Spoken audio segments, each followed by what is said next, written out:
folklore important? You know, what is it that makes this kind of work important? Aesthetic and the real essence of the whole thing. Of course, folklore is very important, just like everything of literature is important.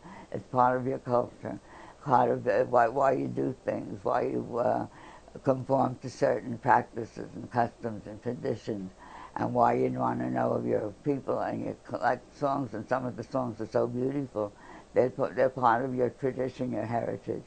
Everything is part of your heritage, your roots.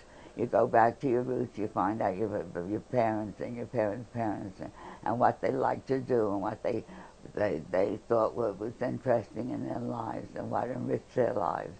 And this is one of the things that enriches.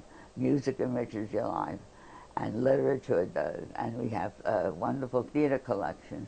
So I'm involved with that cultural aspect of Jewish life, and it's very interesting and very enriching.